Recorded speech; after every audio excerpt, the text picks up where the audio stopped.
All right, guys, welcome to another episode of the Sketchbook Tour. It's been a little while since I've done any of these Sketchbook Tour videos, and I've drawn quite a lot and made quite a leap in my abilities since the last time I posted one of these. So I think if you're into like crazy looking designs, crazy looking drawings, then I think you're in for something pretty cool today. So I'm just going to flip through some of my pages and just kind of talk about my ideas and my design process. This guy over here, this guy's like a character design that I did almost as a warm up for the day. It's not something it is that I was trying to push all the way to a finish. A lot of this stuff isn't stuff that I try to push to a finish. A lot of it is me more exploring ideas. And I've mentioned this before in previous episodes of the sketchbook tour, but I think that the value of a sketchbook is that it allows you to make a lot of mistakes and to basically take your drawing for a walk. That's the way it is that I look at it, right? Like you're taking your sketchbook for a walk. You're going and you're exploring different things and you're just playing around and just trying to have fun with it and trying to see what kind of ideas come up when you just show up and you just put pencil to paper and you just say, okay, I'm gonna draw this crazy looking ape dude and see what comes of that. Now sometimes I do more targeted based things. Sometimes I have like a particular idea in mind, right? So like this is kind of exploring the same concept that I showed a minute ago of these knight-like figures, like stuff like this, right? And these might end up being things that I take and do a full design with if I want to. A lot of these, I feel like I could easily adapt them into some of the comic stuff it is that I do, because they all kind of have this kind of narrative feel to them, right? Something like this. A lot of my designs I find they kind of, in their own way, they suggest their own story, their own narrative. You have stuff like this where it's like this mother-like figure who's at some sort of a market or something. Looks like some sort of wizard market or something like that. And she's yeah, so you've got these these children that are being breastfed by this weird-looking mother, this demonic-looking mother. What that's all about. Like I said, I just show up and I just put the pencil to the paper. And sometimes, I'm just as surprised as to what comes out. But I think that's the point of doing something creative, is that a lot of times you don't know what's going to come out. And so there's a certain amount of like letting go whenever it is that you draw on your sketchbook, whenever it is that you create something. You have to get used to the idea that you're not fully in control and you're much more of a vessel for the art that's coming through you than the creator of it. And I think that when you start to think that way, even though it it definitely it's very humbling to think of it that way, but when you start thinking about it that way, the doors of creativity just open wide open for you.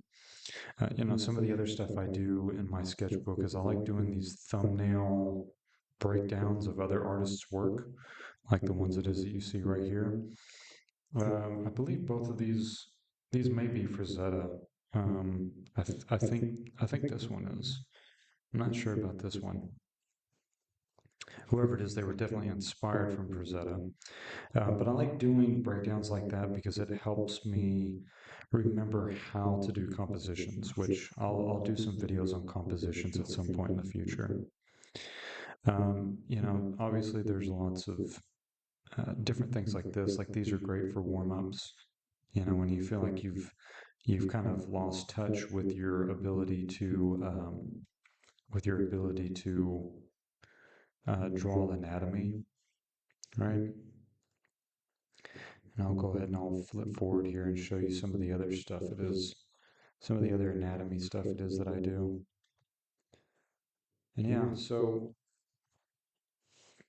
like I said, it's not only a good idea to use that as basically, sorry, my camera gets out of focus sometimes. Um, it's not just something that you use to explore ideas, but like I said before, it's a way to hone in on the things it is that you're not as good at. Some of the times we can get pretty lazy with our drawing, in the sense that if we don't continually go back and revisit old things it is that we like anatomy, um, then you're going to start to get rusty in these areas, and I've really noticed that with comics, right?